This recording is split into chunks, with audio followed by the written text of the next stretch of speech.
Welcome to Dad Bods, Crab Cakes, and Sports, where husky middle aged men share insight on the latest Baltimore sports news. From the bank to the yard and beyond, we're breaking down the Ravens, Orioles, Terps, and more. Baltimore's best sports podcast starts now. Fellers, how's it going? I'm back. All three of us, finally. Took a couple weeks.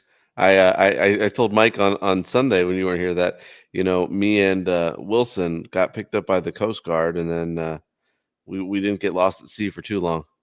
Yeah, I heard you. I did. And then I also heard you over there sipping on whatever booze you're drinking and thinking that the Terps were a 6 seed when they won the national championship. Mike, how can you let such blasphemy happen? It's the younger generation, Jason. I'm not sure if it's the technology and the screen time that's going to their heads. I'm not 100% sure. I don't know if he's a true Marylander through and through just because of that, the jaunt around the country, Indiana and Florida. So I'm not sure if it's a combination of those things, but we set him straight.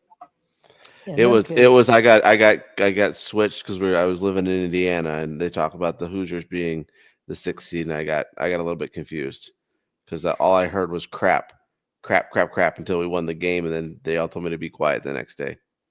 I mean, it wasn't a really close game. The score might have been close, but it wasn't a close game. Like it just was a foregone conclusion of what was going to happen. It was a very bad, like Mike and I talked about it. It was a bad game, the 2002 national championship game. I would have liked, like, excitement would have been cool, but it's like watching a Ravens game back in the day where it's like you win 6-3 or 9-0, and you're like, okay, great, defense played well, but I won't have any offensive players on my fantasy teams. Exactly. Like you knew Juan Dixon was going to hit that elbow jumper. It's not like a thing of beauty in today's world, especially in sports, but man, it was a thing of beauty that day. Right, no kidding. All right, so John, give us a little two-minute spout on how this cruise went since I missed it last week. Oh, it was wonderful. We hit up some islands. We took a UTV out in Aruba, drove on the roads. UTV has no windshield on it, so we were going about 70 miles an hour down the coastal highway, and then going off roading, and kids just loved it. And then we went to Bonaire and to Curacao. I didn't know Curacao has a ton of baseball fields. There's baseball fields all over the place. Andrew Jones is the big guy on the island. But it was cruising fun. It was, my kids had never been before, so my daughter was a little concerned about the icebergs in the Caribbean Sea, but we didn't hit any, thankfully. So we're all good. I actually lost 2 pounds. Publix has a scale, and I weighed myself the day before I went, and then I weighed myself today, and I lost 2 pounds. So You weighed yourself at the grocery store. Is that what you said? Yes, sir. They have a scale out when you exit out of the store and put your cart or your buggy or whatever you want to call it back. There's a scale you can weigh yourself, and my kids love doing it because they like to make fun of each other about who's fatter. And my son weighs about 10 pounds more than my daughter does, even though he's 2 years younger. So they make fun of each other, and I just wanted to see if I really gained any weight on the cruise or not. Well, I hope you get an Well, antibiotic for that UTV of yours there, John. Oh my. Oh. Okay, Mike, do you want to give us a 2-minute jaunt on how your PE class went today? No, I'm just kidding. Please don't. I don't want to put anyone to sleep on their drive to work. Listen, we were stretching. It was great. All right. Mike, I was going to ask you a question about your PE class. Is it like a fitness class, or is it like you're teaching them how to play different sports and stuff class? Yes, it is both. Mm-hmm. Yes, it is both. Don't you remember We are in a what big PE old was, yeah, we're in a volleyball unit right now. So sequence of attack, bump, set, spike, that kind of stuff. It's happening. Is it a beautiful thing in phys ed class? It is not a beautiful thing, but we're doing our best. See, in Indiana, you take PE during the summer. So you go in at 7 a.m. and you're there until 10, and you don't take PE during the school year, so you don't have to worry about showering and all that kind of stuff. So we did Taibo for 3 weeks straight. All right. Well, In case I think we might have one or two listeners left after all of this, but we have a ton to talk about. I don't even know where to start really, so we could just start with we'll start with the NFL because that seems to be the most active bunch there, and we can actually talk about the hometown team. The Ravens have made, I guess, really 4 somewhat impactful moves so far within free agency. Did you guys talk last time about Ronnie Stanley? Was he signed by the time you guys talked last time? Perfect. I don't think so. It was I think it was released Monday. Perfect. So with Ronnie, that was the one shoe to drop that I thought, and we just talked about this off air, that if the Ravens went ahead and did that, that would be a huge stepping stone. And if not, if that was the only move that they made, I mean, that's a solid move. I mean, Mike, we talked about solidifying that offensive line there, and putting that big mountain on the left-hand side just solves so many problems. I mean, it really sets the entire free agency up for the Ravens because, not only did they sign him, they signed him to a pretty team-friendly deal at $20 million a year. I guess the first year was like $5 million, I believe I saw, against the cap. So it gives us some wiggle room here this year. With that being said, it also kind of kept him from going to a rival. I mean, I know Kansas City was rumored to be in at the same price, something around $20 million a year. And there were also rumors that New England and Washington were interested at a little bit of a higher price for Ronnie too. So you kind of see the snowball effect there, where Washington then goes ahead and trades for Laramie Tunsil from the Houston Texans. And so it's one of those things where, you don't sign Ronnie. What does it look like then? You do sign Ronnie. Now you feel comfortable. You don't have to worry about, a specific need in the draft necessarily. I think that need would have been so big that you would have had to go maybe tackle in the first or second round of the draft. But now you kind of opens up the Ravens playbook to what they like to do, which is take the best player available in that position. Yeah, and John, it's funny because we've been talking about this previously. I mean, the Ravens are Super Bowl contenders. You don't turn the keys of the offensive line over to a rookie if you can help it. So by locking him up there, I mean, what does that do for your future, at least this year and then the next couple of years? Well, you're not having to try to move people around on the offensive line. That was the whole big thing going into this past season was, we're having 2 guys on the right side of the line who are new. What is that going to do? Well, then when you're trying to either move somebody over to Stanley's spot and fill somebody else on the right side, or, find somebody new to put in the left side, teach them the offense. And then again, playing with a guy like Lamar Jackson, we talked about this, a couple of weeks ago, is playing with Lamar Jackson is different than almost any other quarterback in the entire league. So, it also gives Lamar a level of comfort back there, knowing that, Ronnie's there. And I just, I see Stanley versus a lot of these other tackles, and, for his size, he's very, very athletic. And then, signing Ricard, then, you got your 7th or your 6th offensive lineman in the backfield. I mean, I watched that Cincinnati overtime game, and Stanley's down there blocking 10, 12 yards downfield. And, Ricard is just, doing his thing too.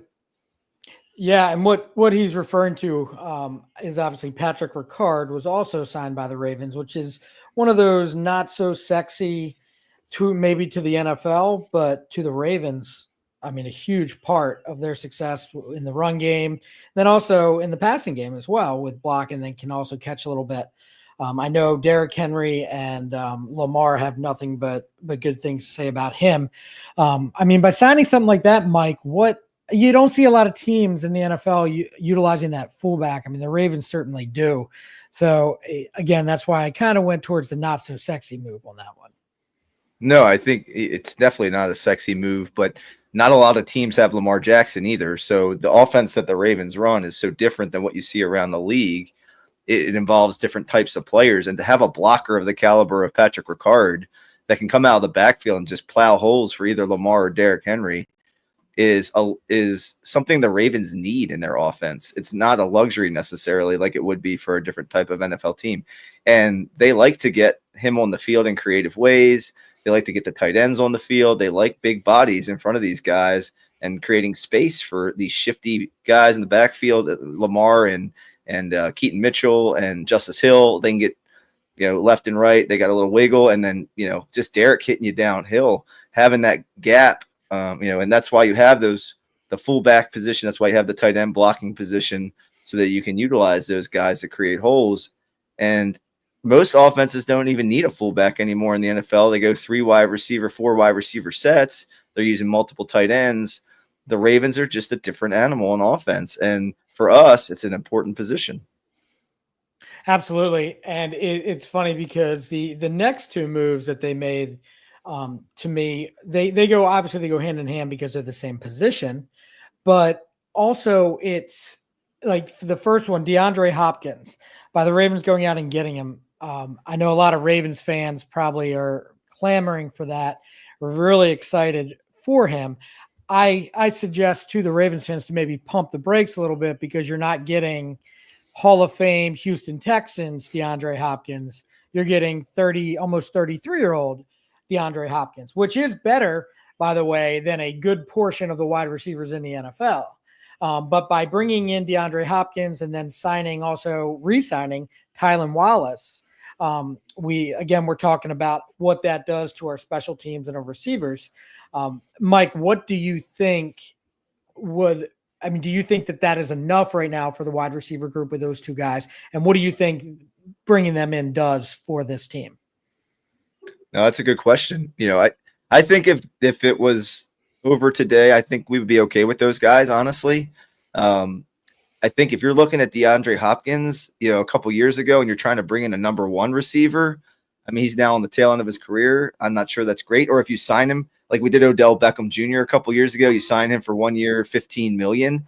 Not a great deal because of the price tag on it. But when you're looking at 1 year, $5 million to bring in D-Hop as a number 3 receiver on this team, I think that's a great move. And he does some things that some of those other guys don't do necessarily. He gets big. He can body up. He's a good red zone threat. You can throw a little fade to him. So, and we don't know what Mark Andrews' future is here in Baltimore. Maybe if Mark does get moved, he can now be an additional red zone threat. And Tylan Wallace, he really did a nice job in the role he was given last year, coming in and being that 4th wide receiver sometimes. Special teamer, awesome on special teams. So it's kind of a nice complementary group now that we have it with those 2 guys added to Zay and Rashad Bateman. So they could get by with that. I wouldn't be surprised if they draft a receiver, just to kind of keep the receiver room fresh and keeping it turned over. But I think they could survive with what they have. Yeah, I mean, I think right now on the roster, it's Zay Flowers, Rashad Bateman, D-Hop, Tez Walker. And is that it?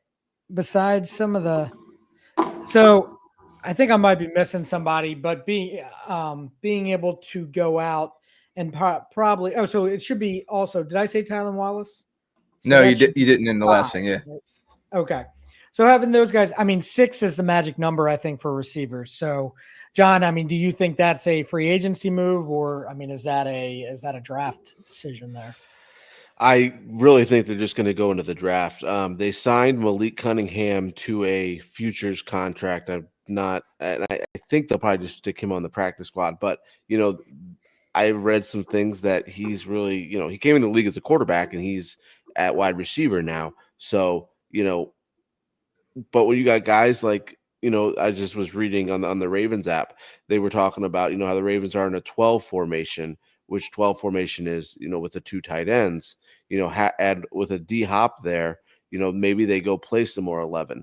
But I also read earlier today that Hopkins possibly had some sort of injury last year, and that he was only on the field in the 30 percentile of the time when he was with the Chiefs. But I think though that they're pretty set, and like you said, Mike, I think 3rd, 4th, 5th round, then maybe there's a just a guy out there that they're like, what, this is the best player available, we'll give him a shot. But we've seen how Wallace can turn the ball upfield, how he's very versatile, and he's a big bodied receiver too. So I think they're very happy with the things that they have, and I don't think they're going to be going out and spending any more money. Absolutely. And I know I'm not sure if we'll have time to get to it tonight or not, potentially. But the way the Ravens wide receiver group, as far as evaluating that, I mean, we kind of did a little bit of that now, but as far as where they sit with Lamar Jackson, I mean, I would say personally that it's an upgrade so far from last year. I wouldn't say like drastic, but it's a slight upgrade from last year. Something that I wanted to the Mike actually came up with that I wanted to throw out to you guys. Out of all of these free agent moves so far that the Ravens were not able to do or decided not to, but all these other teams did. I'll start with you, Mike. What is the one move you wish they would have made, or the one guy that you wish they would have signed that signed elsewhere? Yeah, I would have looked at a cornerback, at the defensive back market, obviously. You and I, Jason, discussed Darius Slay at length, I think, last week. That's the one, man. And not only does that hurt because we didn't get him, but to go to a rival then in Pittsburgh hurts even more to see that happen. Now, who knows? Maybe the Ravens were in on that and just couldn't get the deal done. But that one stings a little bit. And there's one other honorable mention. And this guy was a restricted free agent, but I really liked him in Dallas. Kevontae Turpin. He's a kind of like a kick returner, slashy kind of guy. If we didn't sign Tylon, which we just signed, tonight, I think that would have been an interesting replacement piece there at the wide receiver position. Well, Turpin actually signed he's now the highest paid special teams player in, I believe, the history of the NFL. So I'm not sure if the Ravens would have even been able to do that. But that's what I don't even know if I want to get into what Dallas is thinking and the decisions that they make, but that's a whole different story. John, is there something out there? Is there a guy out there? I hope they get him on the field. Sorry, Jason. I think they need to get Turpin on the field more. He got on the field a lot last year as the year was kind of waning, and he did some things beyond special teams that I thought he was kind of an up-and-coming player. And I think maybe that's why they paid him a little more, but I'm not certain. Again, who knows what the Cowboys are thinking. John, what about you? Who's out there? I was hoping we would get a guy like Joey Bosa. I was hoping that Mike and I talked about this on Sunday. A guy like Bosa could come to a place like Baltimore with no pressure and just rush the passer, do what he's good at, rush the passer, no pressure. And he signed with the Bills for about $12.5 million. And I would have loved to see like Chase Young, but I think with 3 years, $51 million, I think to the Saints is just just out of our budget. But I was really hoping we would bring in kind of a top tier pass rusher, and it just we didn't, and we'll see what they're gonna do or who's on their couch come September, October, and Ravens are very good at that. Picking up the guy who's on his couch in September, October, and turning him into somebody who's going to benefit the team. Yeah, I mean, so mine's a little. I'm actually okay with what's happened so far, believe it or not. But like two of the guys that come up, I don't think the Ravens wouldn't spend the money on it. But Grady Jarrett is the one that comes to mind for me. But he signed like a 3-year, $46 million deal. And that, like, to me, with Michael Pierce, also, we didn't mention that earlier with the Ravens, but Michael Pierce announced his retirement today. And that creates, I think, if the Ravens had to know that was coming. But if they didn't, for whatever reason, Grady Jarrett, to me, would have been able to fill those shoes. But that's not a Ravens move, really. I mean, you don't see them bringing in D tackles for that much money. They pay their own usually. But Devontae Adams, I think that's the one for me. But again, that's more of a luxury than anything else because I don't think they needed that. But to me, that would have been the one. There are a couple interesting moves out there, Mike, that you were saying about corner and how you wish they would have gone after a specific guy. But Mike Hilton is still out there. And that's one to me that keeps hitting me in the head. That and Asante Samuel Jr. Those are the two that if they're going to bring someone in from the outside, I could see them going that direction. I'm not sure what you think, but that's kind of the ones that keep plopping me in the head. Yeah. Mike Hilton's an interesting case. I think he could be an interesting kind of slot corner. That's kind of what he's known for. he's been around the AFC North. He knows what AFC North football is all about. He's played for a couple teams, so he would be an interesting fit here. I think we do need another corner, so I think they're not done looking there, whether it be free agency or in the draft. Asante Samuel Jr. is young. That's the nice thing. He's like 26, I think. Looking for his first real contract, but he's more of a zone coverage corner, and I think the Ravens really like those press guys and get up in your face a little bit, but they have dropped off of that a little bit and done a little bit of zone coverage since Zio has been in there calling plays. So I wouldn't be surprised either way if those two guys showed up in purple and black. But I think they do need somebody else with the loss of Brandon Stevens this week to fill that gap.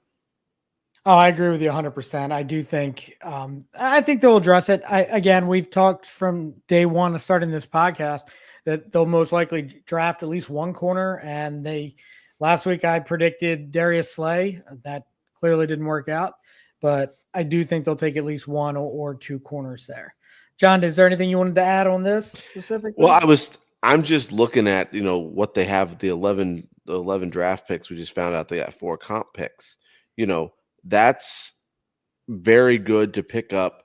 They can pick up a couple, not A-list corners out of college, but B, C-list guys who can sit behind Marlowe, who can sit behind, Kyle Hamilton and everything else in that defensive backfield and learn. Or, to your point, Mike, they could use those picks then to bring somebody like an Asante Samuel in. Or, the Ravens always find a way to make the moves that, what you didn't think they could do or would do because of that. But I think our draft capital this year is going to be a huge asset, with 11 picks. I think we're going to be very surprised. And then again, the Ravens are also good at finding the undrafted guys. So I don't really have any real worry about it. I mean, along with Wiggins and Marlowe stay healthy, I think we could grab a guy in a draft and then kind of go from there.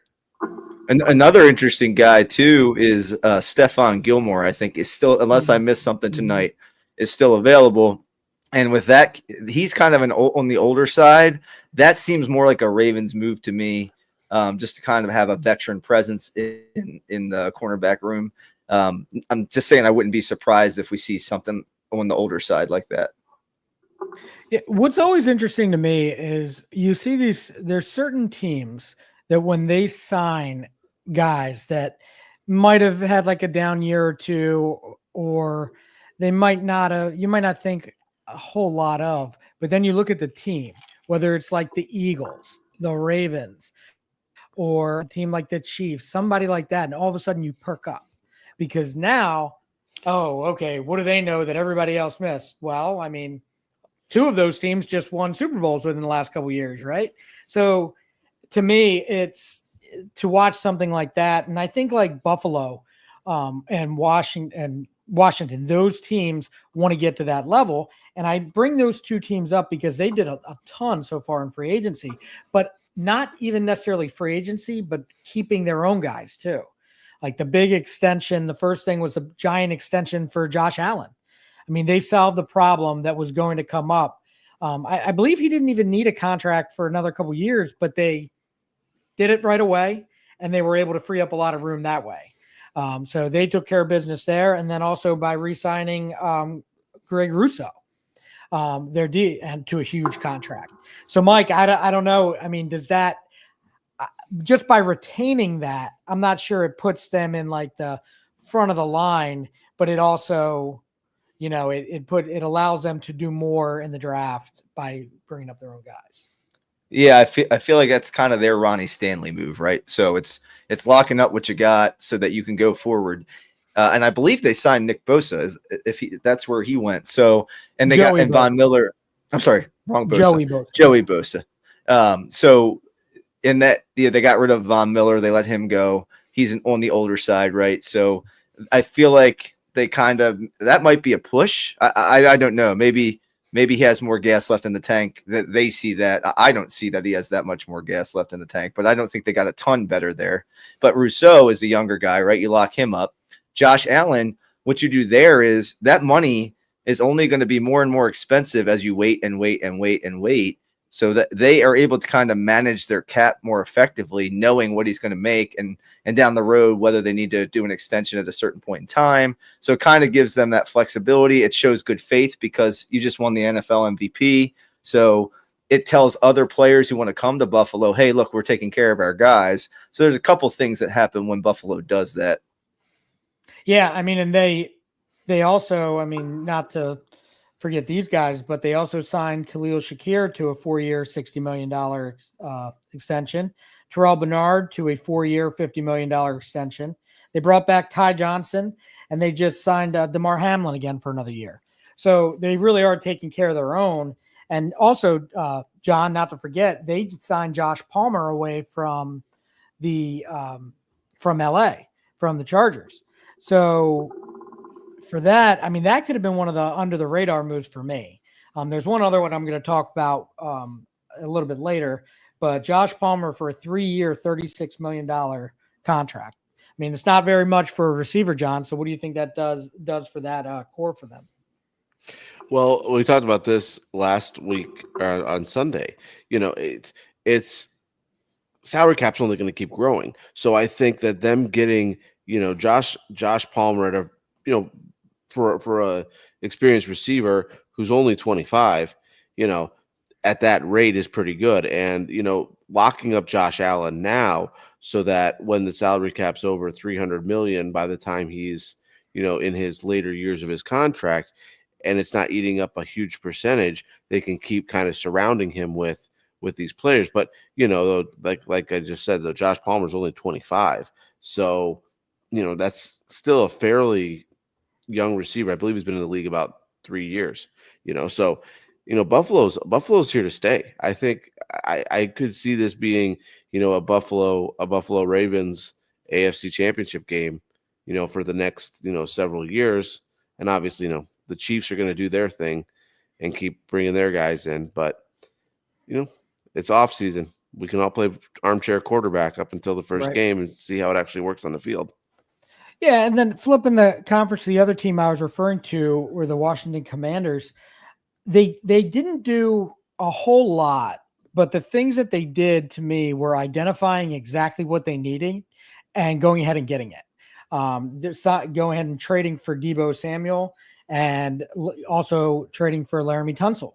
So that left tackle that we talked about, and bringing in a wide receiver that is very flexible in what he can do, whether he can run the ball, play wide receiver, and then signing their own. Bobby Wagner, Marcus Mariota, Zach Ertz, Jeremy McNichols, Zane Gonzalez again.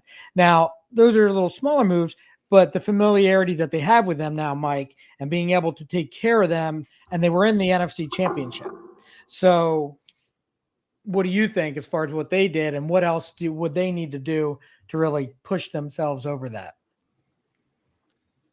Yeah, and they signed Javon Kinlaw, and I believe Jonathan Jones, the cornerback, went there as well today. So they're not done, and they had a lot of money to spend. But I love what you said, Jason. They knew what they wanted to do. You could tell there was a game plan because they went right after Deebo.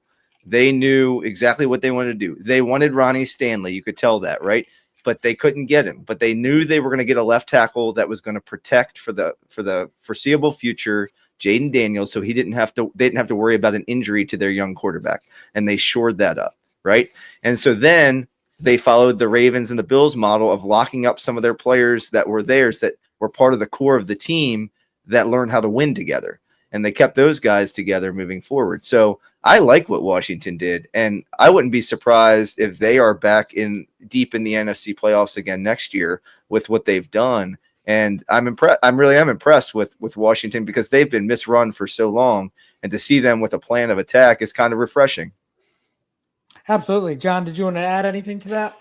Well, I just think, having a young quarterback and getting two veteran leaders who I haven't really ever heard any bad things about Ertz or Wagner. Getting those two guys to keep a very young team, and have that veteran leadership. Zach Ertz is a sure-handed target that when Daniels is, scrambling, he's been around long enough to know, this is where I got to go. This is where I got to stay. and a very good safety blanket that I think will just continue to help with Daniel's progression. And I'm very excited to see him and see how Daniels, grows with this team, and getting a Debo Samuel and adding another wrinkle to the run, to the RPO, to, the offense that will provide to them. But like Mike, I think you're 100%. You hit the nail right on the head. They know what they're doing now. They know what their identity is going to be and how they're going to get to the next level. Where I think for years they just kind of grabbed whoever they could grab. They grabbed Dion. This is back in the early 2000s, but they grabbed like guys like Dion, and they were giving out these huge contracts, and it didn't do anything. But now I think they found their way. Well, the 4 signings that they did make, ironically enough, they do have a defensive-minded head coach. So all 4 of those moves that they made so far are all defensive moves. They signed, like you said, Jonathan Jones, Eddie Goldman, the D lineman, Will Harris, the safety, and Javon Kinlaw, which to me might be one of the most underrated signings, hopefully, of the for them for the entire signing period. But yeah, I mean, when I do see them having the flexibility now in the draft to do whatever they want to now fix up their offense, probably bringing in at least one receiver, probably I wouldn't be surprised if they take one of those highly touted running backs, because they want to be a little more flexible in what they can do. Austin Eckler's older. Don't know what they're doing there. But yeah, to me, that is an up and coming team that could be very, very scary. The last team I really wanted to just touch on was Seattle. So Seattle made a lot of noise, which everyone thought was going to be a negative noise before they started making some additions. So they went ahead and they traded Geno Smith. Okay, so they traded him off, and then they went ahead, and the big one was trading DK Metcalf. So I'm not sure exactly what was going on in the locker room, but that could have been more addition by subtraction as far as that goes. Yeah, I'm curious what direction they're going to go in. Sam Darnold's there, correct? That's where he ended up. Yep. So you have a quarterback now in place. You've replaced a veteran quarterback with another veteran quarterback. And again, you talked about having a defensive-minded head coach. You have another one of those up in Seattle that we're very familiar with here in Baltimore. So that's interesting as well. I'm not sure where they're headed. I think DeMarcus Lawrence was an interesting signing. So clearly they have that defensive mindset, getting after the quarterback, retaining Ernest Jones, I believe their middle linebacker there. Mm-hmm. So like they're really focused, I think, on having a defense. And I'm guessing, they're going to build the offense around now Sam Darnold and Jackson Smith-Njigba. That's the only main receiver left there in Seattle after Tyler Lockett was released, and they traded DK to Pittsburgh. So I'll be curious to see how they build in free agency in the draft. I think this team's going to have more of Mike McDonald's thumbprint on it, and I'm curious where he wants to go with it. Yeah, they did sign Marquez Valdez-Scantling as well. So that's what, those two and Jake Bobo out there. Is that a clown? No, okay. Yes. I mean, mine as well. I mean, look, I'll be honest with you. There were so many moves and so much noise. I don't even know where to start with some of the rest of these teams. We should probably touch on one of our division rivals, though, real quick, and that's the Steelers, as much as I don't want to. I did go on a rant just with John and Mike how I'm not scared at all about the AFC North, except for Cincinnati, and they're the only team that hasn't done much at all. But so far, the Steelers, obviously the big trade was to get DK Metcalf. They traded for him, and then they turned around and signed him for 5 years, $150 million. My question for you, John, is who the hell is going to throw him the football? I don't know, especially I thought that potentially, we talked about on Sunday that Sam Darnold might fit there for a couple years, but obviously, Seattle wanted him. They got a steal. I mean, he's only $33 million. Only $33 million a year. So he's on a low end of a starting quarterback salary.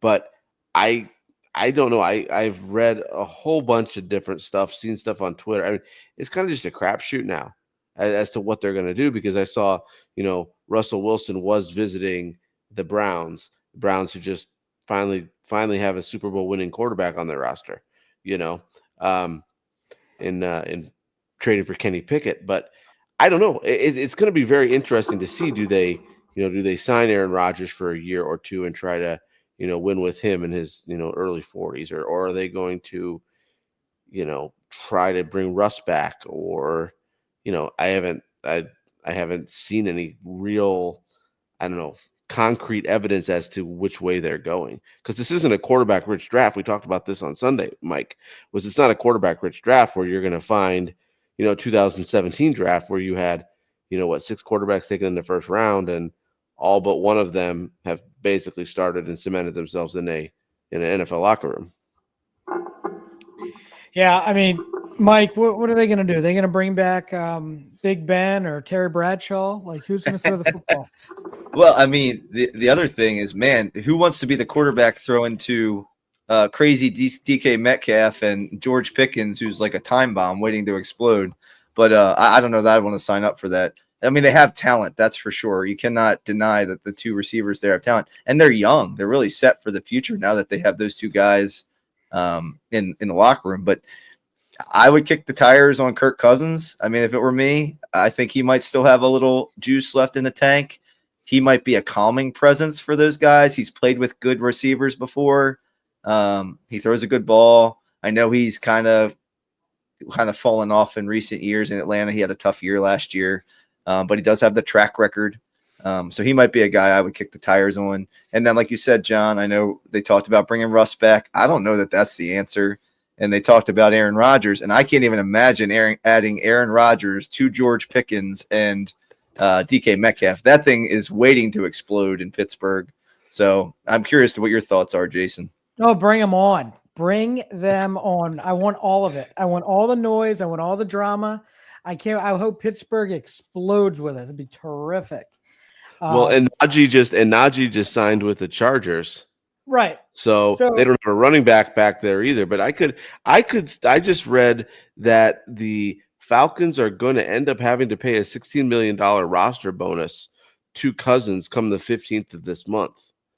So the article I was reading was talking about how they're going to hang on to him and probably just try to trade him and get something for him instead of releasing him.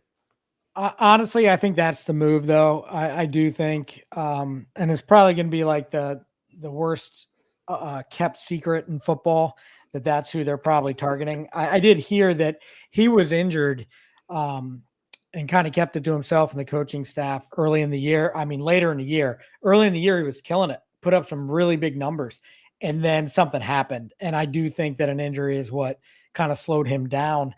I do think personally that's the move. Just to touch on a couple other things with them, they did sign Darius Slay, as we mentioned. These are these stupid little moves that they do just to irritate me. But the Darius Slay, Malik Harrison from the Ravens, traitor, and Kenneth Gainwell, the running back from Philadelphia, coming in. Those are 3 sneaky moves, like that could pay off pretty well for them, especially since I was interested in at least 2 of those guys. So, and I know the Ravens were too. So, I mean, the only other thing I wanted to touch on, because if I keep talking about the Steelers, I'm going to go insane. But so the Sam Darnold move to Seattle, I wasn't going to let you guys just talk about it and then not say anything about it. That man, for the rest of his life, he's got 111 million reasons, is going to have to send a fruit basket every single day to Kevin O'Connell and thank him for that contract, because I think everything's going to implode in Seattle. I'm not impressed by that. And I think that Mike McDonald might be looking for a job not next year, the year, and might be the successor here in Baltimore to John Harbaugh, potentially. Now that I know nothing about that. That's just a crazy thought. But things could blow up quickly in Seattle there, Mike. So you're not a Darnold believer. I want to be. I really want to be. But Kevin O'Connell is like that quarterback whisperer. And or maybe Darnold just couldn't get it together before, like it didn't have the right situations. But he's not thrown to Justin Jefferson anymore. He's thrown to a third-year guy, It's a good story last year, right? It's kind of cool because Darnold bounced around, right? He couldn't stick anywhere, and it's that veteran quarterback with all the weapons around him, and he hit the playoffs, and real Sam came out again. So like, it's like, you know what? I tend to believe that's real Sam. So I don't think he is a horrible quarterback. I think he can win you some games, but I don't even think he's Baker Mayfield. I think he's just below that. So I'm with you, Jason. And with losing those weapons in Seattle, it might be a long year. They might play some good defense, but they're going to have to win 13-10. Right. Yeah, 100%. Okay, so does that clear us up here for the NFL? Is there anything else you guys want to add? I mean, I'm pretty sure if I go down this list, we could talk about this for the next 3 days. Oh, there's been so many moves, and there's still guys sitting out there, former Ravens guys who, before the show we talked about would be good fits on this team, like a CJ Mosley, who the Jets just got rid of. But we could go talking about this for hours as to who else to bring in. But I agree. I think Sam Darnold is. I think we saw the real Sam Darnold in the playoffs, and that's what we're going to get in Seattle, especially not having weapons and things. Yeah.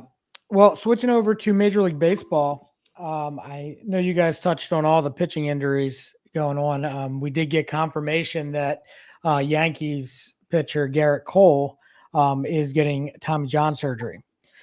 So I know, Mike, I believe wasn't he your Cy Young pick out of when we did the AL East guys that you thought could win the Cy Young? I believe that was I your can't guy. remember because I'm getting old. You could have been. We should write these things down. I think John should be in charge of that. John, you're young. You have paper probably there that your kids haven't drawn all over. So maybe you could do that. Fabulous. Well, back to the topic before we give John any more jobs. Garrett Cole, Tommy John surgery. So that, I mean, if you guys remember when we did our way too soon predictions, the Yankees were not the team that I said had the best rotation. And oh boy, did this take a hit. So good thing that they signed Max Fried, because losing Luis, or what's his face, Heel, and losing Garrett Cole. I mean, those two right away, 2 spots out of your rotation. Now Marcus Stroman is pushed into that rotation. And I don't know. There's some guys, I've heard some names thrown out there like Lance Lynn and some other guys. But I don't know, Mike. What do you think? What do you think they're going to do to address this? And what does that outlook like? Yeah, it's definitely a damaging blow to the Yankees. Not to mention the fact that they're having some issues, with Stanton already and LeMahieu and some of those other positional players that are going to be out for an extended period of time. Thank goodness they didn't deal Marcus Stroman like they were talking about possibly doing, because now he's a necessity in that rotation. And I know, Jason, you love the Red Sox, and it just this elevates the Red Sox over the Yankees at this point. Garrett Cole is a Cy Young level pitcher when he's on point, and he had a great year last year, and I think he was going to just continue that this year. It's really unfortunate that these injuries occur if you're a Yankees fan, but being an Orioles fan, we're dealing with our own injuries in Grayson Rodriguez. So kind of empathy there with understanding losing a top of the rotation guy bumps everybody up. So what do you do in that situation? I know that's what you're asking, Jason. What do you do at this point? You could still kick the tires on the trade market, but they're going to be asking the king's ransom to get somebody back. And the free agent pitchers out there like Lance Lynn and Kyle Gibson, those guys are just retreads that have been out there forever for a reason. So I don't know that there's an upgrade waiting. Right. And it's funny because Lance Lynn actually, there have been some grumblings about him actually potentially wanting to move to the bullpen, which that wouldn't fix the Yankees issue. It might help the Orioles if that's something they want to touch base on. But as far as speaking of the Orioles, though, like John, it looks like Grayson just had a cortisone shot in that elbow. For me, I'm not as worried as maybe I should be, or B, not as worried as a lot of the Orioles contingency, because it's not a shoulder. It's not a the cortisone shot to me is a lot better than completely shutting him down, hoping for rest like they did with Garrett Cole, and then the MRI showing what it did. And the fact that the Orioles haven't made any moves like they did last year when they knew Bradish wasn't going to be there, to me makes me think that he's not going to be out as long as everybody else thinks. Yeah, I don't think he's going to be out as long as they think they're going to give him the therapy and everything that he needs. But then I think the Orioles are also confident in, you know what, we got a couple more guys to put in there to kind of fill those roles. Like Mike and I think talked about this the other day. They have, Big Al. He had a pretty good outing. He had a big out. Was it today or yesterday? He had a pretty good outing. I think like 4 innings, two runs, 1 earned. He looked pretty good from the reports that I read about the game and things. And I think the Orioles are just happy with where they are. But like what I was going to say is that you don't have a guy like a Scherzer or a Verlander or something who's just kind of sitting on the market waiting to find a job right now.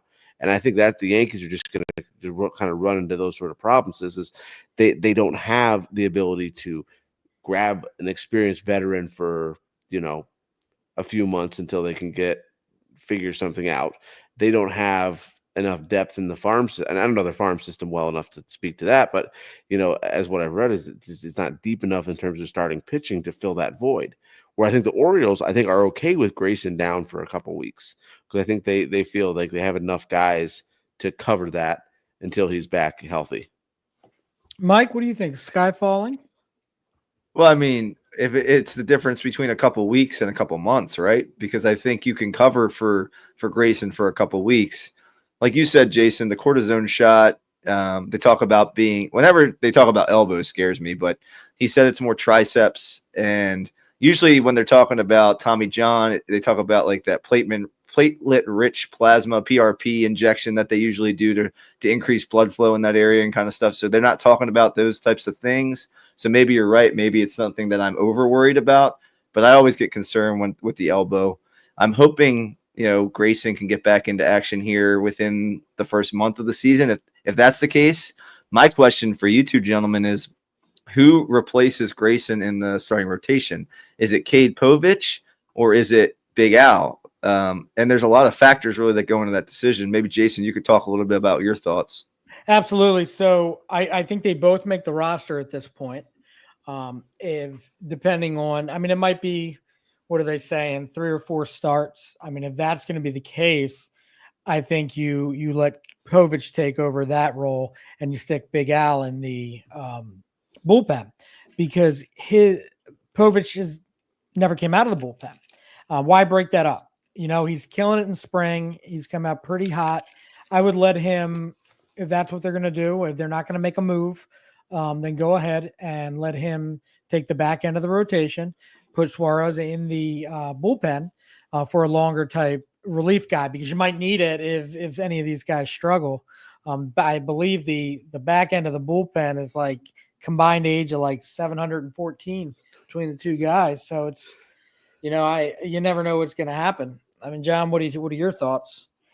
I pretty much just agree with what you just said. I think is you're going to have to just kind of wait and see what kind of Povich you get come regular season time because he's been killing it here in the spring and pitching very, very well. And as a lefty, that's a huge advantage. So I think they just kind of roll, like I said before, you just roll with what you got. You put Povich in there, let him pitch, let him work the bugs out. But Jason, we talked about this on Sunday. Is kind of the other thing is Henderson. What are we gonna do with the Henderson injury? Because Mike and I talked about this. We have just a ton of good infielders that I don't think it's a big deal. What about you? Oh, it's certainly a big deal, my friend. It's certainly a big deal. The guy's like, a potential MVP candidate. He is your offense in the middle of that order or in the leadoff spot. So yes, it is certainly a big deal, but yes, it can be weathered. Whether it's moving Jackson Holiday over, I don't like the idea of putting Westberg at short. I don't think it's fair to him. You let Westberg play second or third and move Urias over to the other spot. But if it's only for a short period of time, I would have what's his face? I'd have Holiday take over the shortstop position just for a few games and then see what happens. It doesn't sound like he's going to be weeks and weeks and weeks, but those type of muscles, Mike, I don't know how long they take to heal. Yeah. I don't have a lot of muscles, but I would assume that they take a while to heal.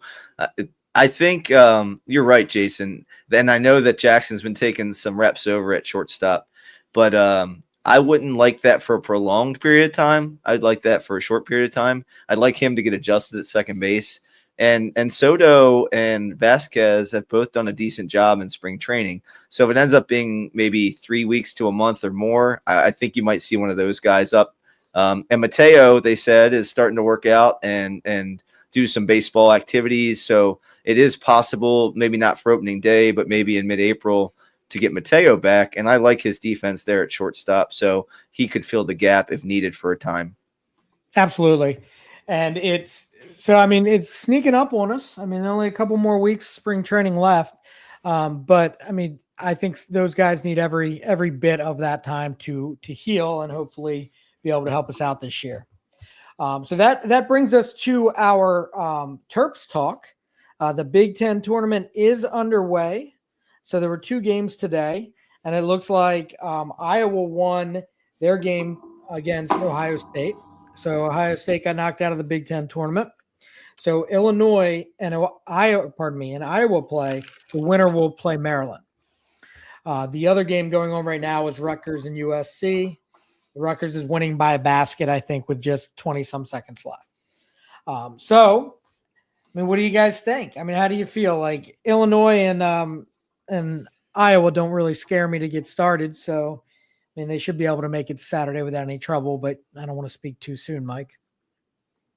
No, yeah. And I think Northwestern beat Minnesota earlier today, too. So now that we've figured out, and that game, the Rutgers USC game is close, man. I love exciting March basketball. There's nothing like basketball during the day. You know what I mean? So it's really, and as the tournaments start to come to a close and the games mean more and more, it's even more exciting. Maryland, I'm with you, Jason. I'm not super fearful of Iowa or Illinois. Obviously, I think I'd like the lower seed to advance and give us a little bit easier chance to move forward. And I like our chances against Purdue if we get to that 2-3 matchup and we have to play Purdue. I like that we lost to them earlier this year. There's no comfort there in that game. It's kind of us against them with a little bit of a chip on our shoulder. And honestly, with the Big Ten awards, I think Maryland's going to have a little chip on their shoulder too. I know that Derek Queen got honored, but I thought Jacoby Gillespie played a much better brand of basketball than he was given credit for in the Big Ten honors. I think he was third team All Big Ten, and I thought he had a fantastic year. And I think that Crab 5, as they're now donning them here in Baltimore, I think the Crab 5 is going to play with a little chip on their shoulder heading into March. Yeah, no, I would agree 100%. I mean, you guys know how I feel about it. And just like small correction there, Mike, if Maryland gets by Illinois or Iowa, they'll play. Purdue still has to get by USC or Rutgers, and then they have to get by Michigan. So Michigan's in that. Yeah, that's right. So there's Michigan, Purdue. Yeah, so Michigan's sorry. Yeah, I missed that one. Yeah, Michigan's not a team I'm excited to play, but they should have no problem in that game, especially on a neutral court. I don't know what you're thinking, John, but my prediction, and I did not feel this way at the beginning, but the reason why I didn't feel like this weeks ago when I was saying that, the Big Ten tournament, I don't want them to go on too long of a run, is when I thought that they weren't getting the double bye. Because they're getting the double bye, they only have to win 2 games to get to Sunday. So it's not like they're going to go into the NCAA tournament exhausted. So my prediction is that they beat Michigan State and win the Big Ten tournament. I don't know what you feel, John. I think so. I'm liking this 2 days off and then or 2 games off and then getting the double bye and getting some rest and getting back into getting everybody at this time of year has a few aches and pains here and there.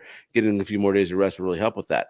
But then, like, my concern then is I would love to see Maryland win the Big Ten. But, winning, is it going to help their seeding all that much to win the Big Ten? Or was it better if, let's say, they get bumped after winning one game and then get another, couple more days rest before they have to play in the NCAA tournament? That's always kind of my thing is the rest or is the winning more beneficial to your team?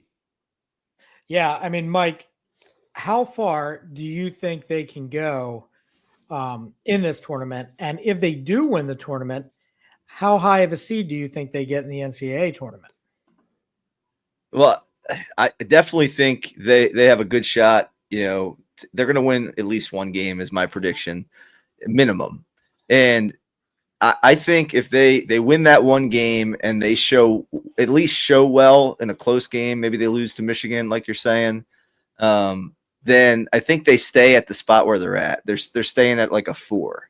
However, if they go on the run you're talking about, Jason, maybe they beat Michigan and Michigan State and they win the Big Ten, which I think would be their first ever Big Ten tournament championship. That'd be amazing. I think they can get up to a 2 seed. I really do. I think there's no reason why not. They're already ranked 11th in the country, which tells you they should really be a 3 seed, according to the AP poll. So there's no reason with a couple wins against some quality opponents. I don't see them, continuing to trend upward in the bracketology. Yeah, I mean, just thinking out loud, if one of these SEC teams falls early in their tournament and maybe there's a shakeup in the ACC tournament, I doubt it. I am very high on Duke, as much as that pains to say. I think that it's not out of the realm if Maryland wins these handily, which probably won't happen. They play a lot of close games. I mean, is it crazy to think, Mike, that they can't grab a 1 seed? I don't think it's impossible. I think it would be improbable. But I mean, that would be, like you said, that would be blowout city. That would be destroy Iowa or Illinois. That would be handily beat Michigan. But Michigan's trending downward. So I mean, they are not playing well heading into the Big Ten tournament. So I could see that happening. And Maryland's going to be carrying a big old chip against Michigan State if they get to that game. Losing on your home court on a buzzer beater from 60 feet. There's no reason why it couldn't happen. I guess the question is, are there enough better teams that would lose for that to occur? So like you said, you need an SEC team or 2 to lose. You need an ACC, maybe a Houston to lose in like the Big 12 tournament in order to make that happen, other than us controlling our own destiny. Yeah, I mean, I do think that at this point they are a top 3 seed, more than likely a 3. If everything, even if they win say they make it to the finals and lose, I think that solidifies a 3 spot. I don't think they have to win this thing to get a 3. I think if they win it, you're talking 2, easy.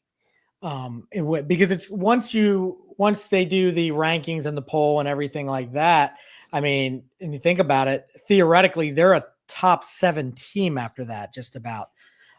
Because something's going to happen. Somebody's going to lose in a different conference, going to shake some things up. But momentum is everything this time of year.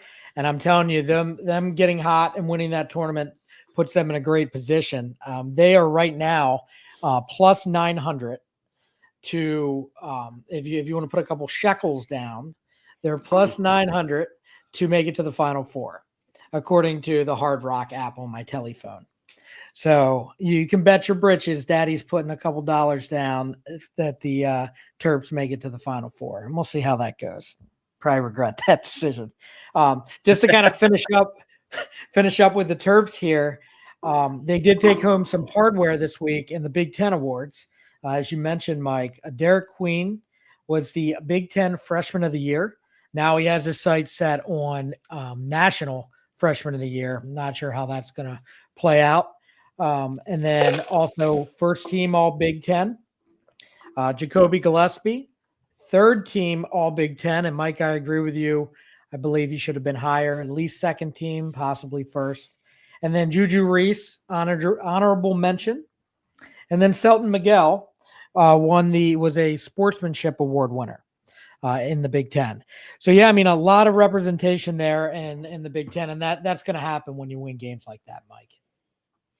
Yeah, and Tom Izzo won, I think, Coach of the Year, and I was kind of disappointed that Willard didn't maybe get a little more due for the kind of season he had, especially after last year, and then dipping heavily into the transfer portal this year, and really showing how to kind of put a team together, almost like a GM. So I think he deserved a little more credit than he got probably. I don't know how that voting turned out, but Izzo obviously well deserving with Michigan State. He's a really good coach. But that's the only other thought I had with the awards. And like you said, Gillespie and maybe even Julian Reese to be up a little bit higher. I think they were strong players for the second place finishing team in the Big Ten. There were so many other players from like Michigan, for example, that got recognition. Maybe that I think your order of finish should play a role in where you get recognition. And I don't know exactly when the votes took place, but I think that's a big deal for me. And then we talk about NFL MVP. We talk about that, right? Like, did your team, win? Did Josh Allen finish ahead of Lamar Jackson, in the regular season? Yes. I think that's part of the reason why he won the NFL MVP this year. So part of that was my thinking. No, I get it. I mean, and John, I know Maryland basketball isn't your strong suit from being out in the Midwest most of your life. But is there anything you wanted to add to any of this?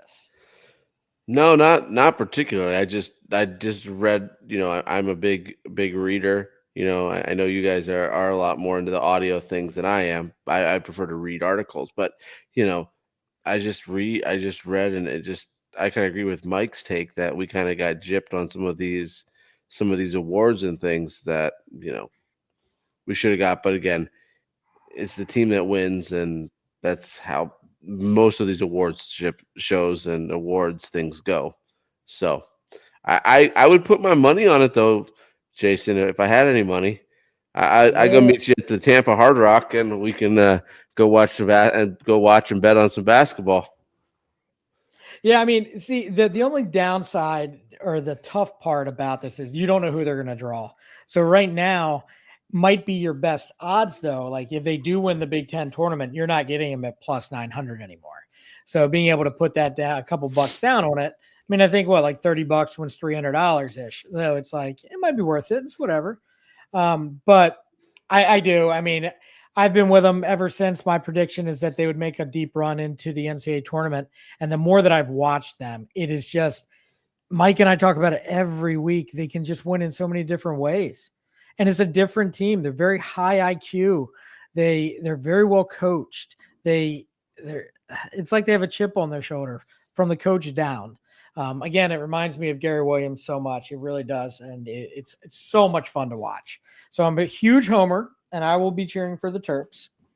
But that brings us to our last segment, the segment that you all had to do without me last week, our blast from the past, where we choose an Oriole a guy that played with the Orioles that we might have forgot played with the Orioles that may or may not have had a huge impact or any impact on the team at all. And just to reiterate, I was yelling at my phone listening to the podcast the answers as soon as you guys said it. I'm like, I know these, and I wasn't there to get them. Jason, it didn't go well without you. This segment does not run well without you because of your vast history and knowledge of the Orioles. So hopefully it goes better tonight. But did you know those facts about Turner though? Oh yeah, because I knew somebody was going to bring him up eventually. Because I'm like, oh, they're not going to even remember that he they brought him up right, I think, before the Buck years. And it was like in those times where they couldn't win any games. And then they shipped him off. I mean, you guys know that, what's his face? Batista out in Toronto. Like he used to be an Oriole, but I don't think he ever made it in the majors. It's guys like that like nobody thinks of.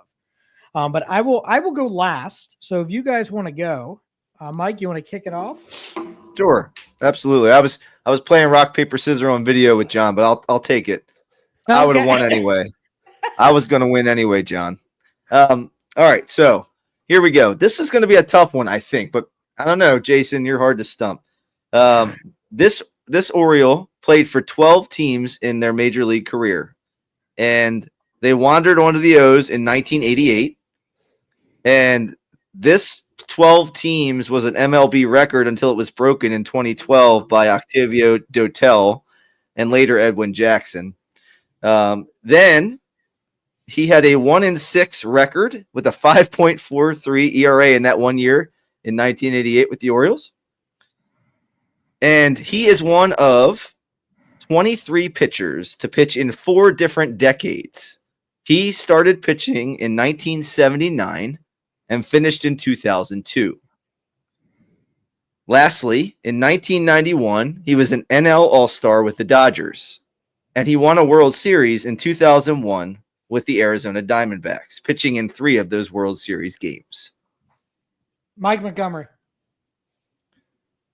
You got half of it right. Oh, it's Montgomery. I can't remember his first name, isn't it? Isn't it? That's the wrong half you got right. Oh. I know the guy's name. I'm staring at it right now. It's not Mike McDowell, is it? No, it's So the reason his nickname was the Nomad, and so the Yeah. reason I brought this guy up is because I used to collect baseball cards as a kid, and I used to put them in binders by different teams, like in these little sleeves, and that was just like something I did because I was neurotic. But I saw this guy on all these different teams. I'm like, and as a kid, I was like, how is he on so many different teams? I don't understand it. It'd be like year after year, he was always on a different team. Yep, I can't remember the last name. Well, you were really close, Jason. Mike Morgan. Yeah, was Mike his Morgan. name. Ah, Mike Morgan. I do remember yeah. that. Oh yeah. Okay. Oh, that's a good one. All right, Well, John. I think you'll get mine pretty easily. Jason at least will. We're gonna start off with this clue. He wore number 29. Someone with the same name also wore number 29. Oh, that's it. Yeah, you should know this, Jason.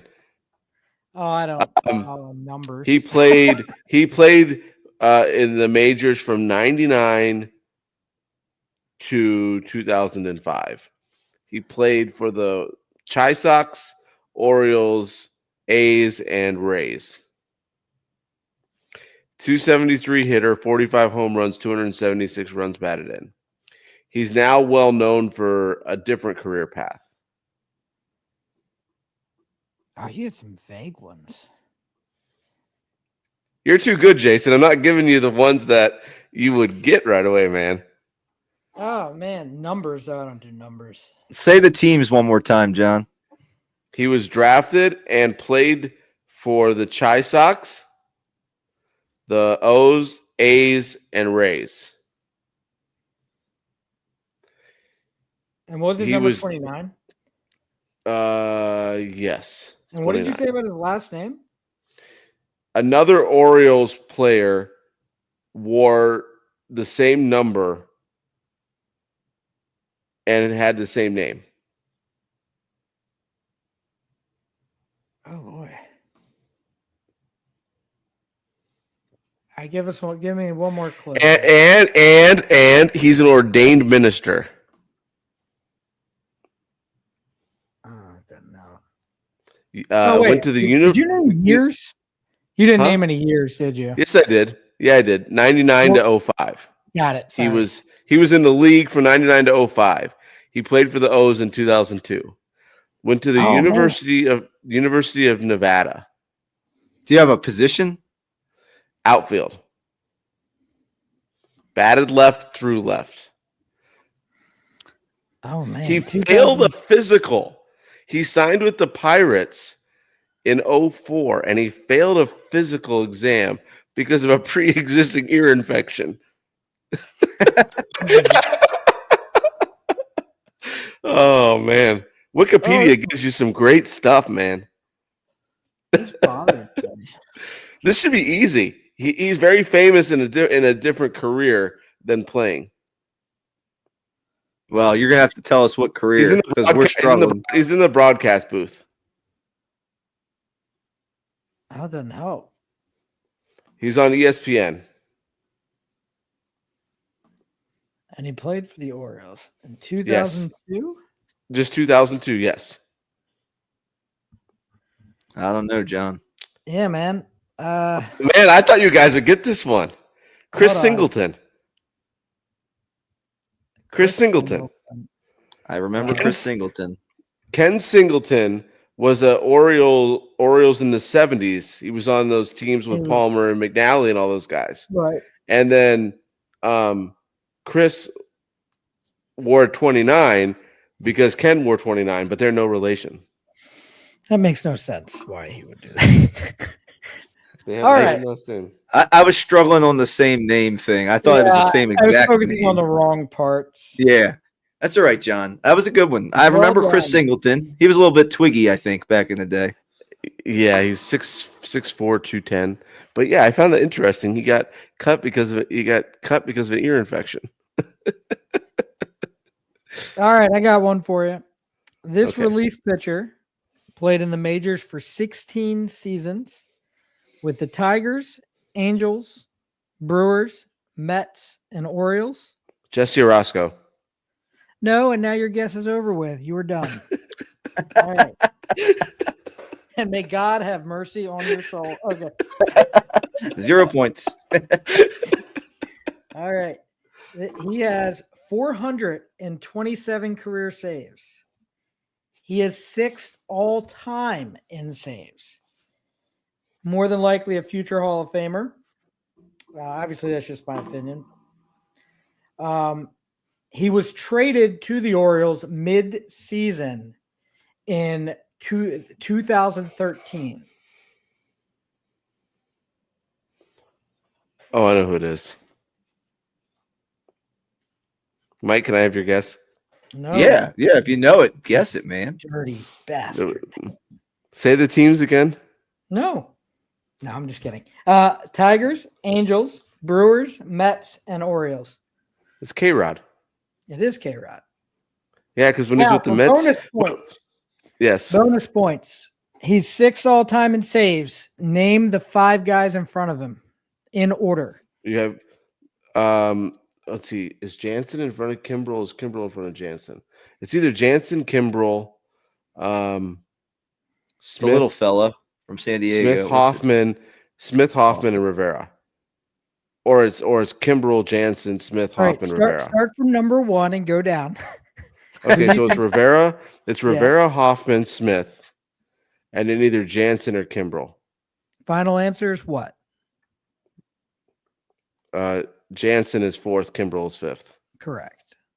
Well done. John. I'm impressed. Because I remember he played for the Mets. Because you remember he went on the DL because he punched the wall and shattered his hand or something. Yeah. Oh, you guys know? Do you remember who he was traded for? Who the Orioles traded him for? It was with the Mets, right? He was with the. It was with the Brewers. They traded him Nicky Delmonico, who ended up being nothing. But it's funny because when I was looking at this, he actually had after he left the Orioles 2 30-save seasons afterwards too. Wow. Yeah. I forgot he played for the Orioles. That's why I love this segment. It's fantastic. Yeah. So for those of you who don't know, K-Rod is Francisco Rodriguez. He got that nickname during the 2002 playoffs because I don't remember his exact stats, but when the Angels won the World Series, and it was just a strikeout number that was insane. So they started calling him K-Rod. You probably still have a concussion from the Thunder Sticks. Remember the Thunder Sticks? That was 2010. and the Rally Monkeys. Rally Monkeys. Yeah, and the Rally Monkey. Correct. Let me tell you, nothing says baseball like a monkey that jumps up and down. That's fabulous. Guys, I think I should wrap this puppy up. What do you think? Sure. Yeah. Yep. All right. That's going to wrap it up for this episode of Dad Bods, Crab Cakes, and Sports. Thanks for hanging out with us this evening. Don't forget to subscribe on Red Circle, Apple Podcasts, Spotify, or wherever you get your podcasts. And while you're at it, leave us a review. It really helps us out. We're trying to spread the good word about Baltimore sports far and wide. Be sure to follow us on social media for behind-the-scenes action, memes, and bad sports You can find us at dadbods_crabcakes_sports on Instagram and at dadbods crab cakes and sports on our Facebook page. Got a question or topic you want us to cover? Hit us up at dadbodscrabcakesandsports@gmail.com. We might just shout you out on our next episode. Until next time, keep rocking those dad bods, eating those crab cakes, and never miss the game. See y'all next week. Adios. Thanks, guys. Have a great week.